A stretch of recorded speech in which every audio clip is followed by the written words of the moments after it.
Hi, I'm Jamie Mueller of Quilts Inc. and Sunflower Quilts, bringing you a tutorial for a super easy quilted jacket. I am using a denim jacket that I found at Goodwill for $9.99, and I am measuring the spot in which I want to add a piece of quilted fabric. I chose a very large print fabric that I didn't want to cut up, which is perfect for this project, and quilted it free motion style in swirls and all sorts of stuff, but you can quilt it however you want.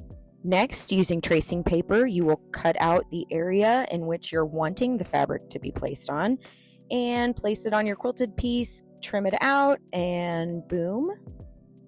Then you're going to pin that quilted piece directly onto your jacket where you would like it to be stitched down. And I like to pin just all around the sides. I think I put one in the middle. Pin however you like. This project's perfect for those large print fabrics that you have laying around that you're afraid to cut up because it ruins the design when you cut it up really small. This one was beautiful flowers. Next, you're going to stitch around all four sides.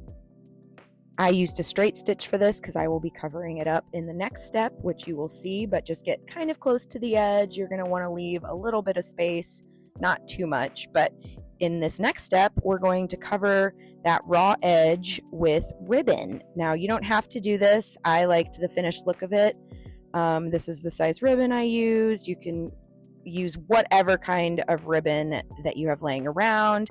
I went to Hobby Lobby and found this cute strawberry ribbon that matched perfectly with this flower and strawberry fabric. First, I like to trim that end at an angle. Just it helps prevent fraying. And then I stitch super close to the edge, to the left side edge, to stitch it down first. And I throw that spool of thread just in my lap and let it just kind of guide itself. Now, when you get to a corner, I'm going to do this similarly to how I attach my binding.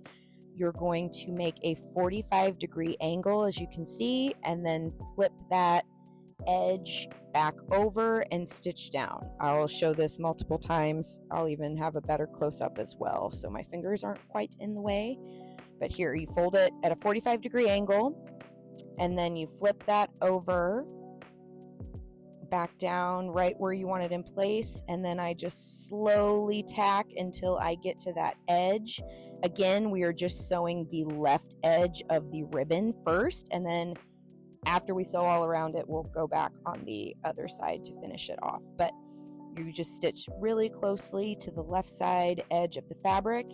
I am using a straight stitch. You can use a zigzag stitch, a decorative stitch. You can stitch however you would like to. For this, I just chose a straight stitch because I wanted to see the design on the ribbon and I wanted this to get done faster. So here you can see how closely I am stitching to the edge, making sure not to get right on the edge because you want those seams to stick. And then you get to the corner. Here you go, 45-degree angle again. And then you flip that over, create that nice fold, and then you just tack it down right along the edge. Then you rotate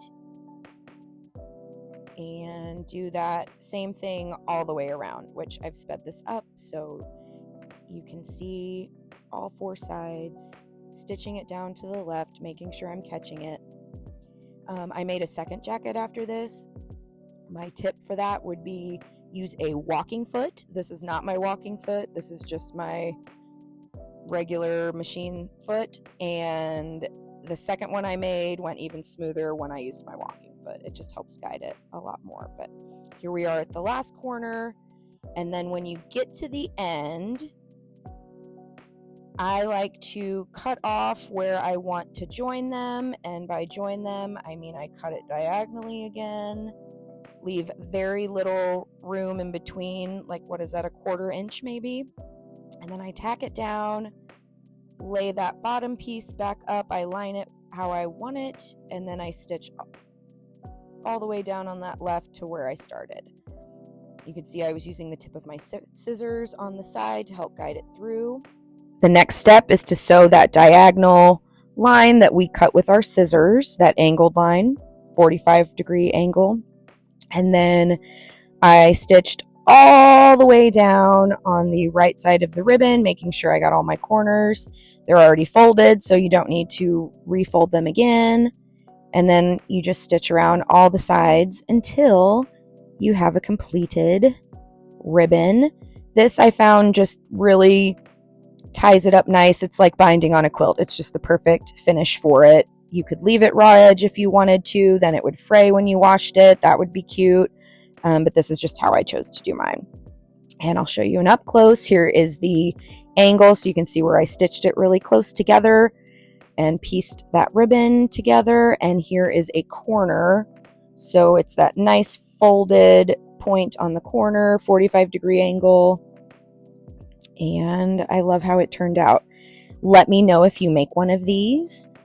I'm loving all the quilted jackets floating around social media lately. I didn't have time to make a full-on quilted jacket, so this was my alternative. I just bought a jacket at Goodwill, quilted a piece of really pretty fabric, grabbed some ribbon, threw it on, and love how it turned out. I think this is a super effective, quick way to get your quilted jacket, and can't wait to see y'all wearing them at Quilt Festival.